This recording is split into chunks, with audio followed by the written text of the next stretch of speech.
sumabog na IED sa Dimaporo Gym kung saan marami tayong sugatan. At ngayon, nandito tayo ngayon sa Amay Pakpak Medical Center para patulungan yung mga nasugatan, yung mga wounded natin.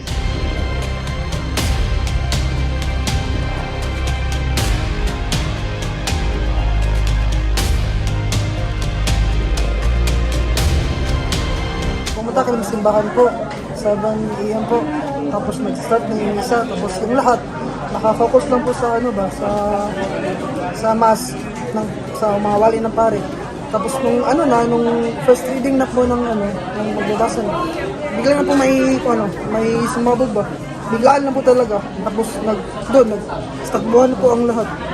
Tapos yung iba na, yung pagtingin ko sa likod is yung iba, yung nakahiga na lang nakahiga na sila sa side po ba.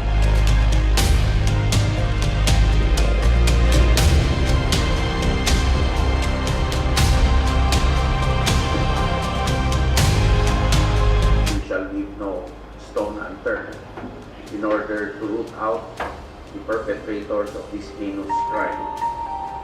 Let us remember that this was done in a religious occasion in Marawi, and the intent really to foment terrorist activity, to foment confusion, chaos, is a prime indicia of a terrorist activity.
Sa ngayon, yung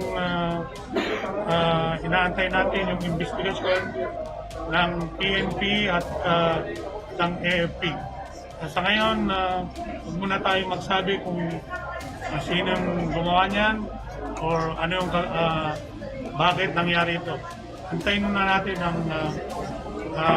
kalalabasan ng investigation ng PNP at AFP. Maraming salamat.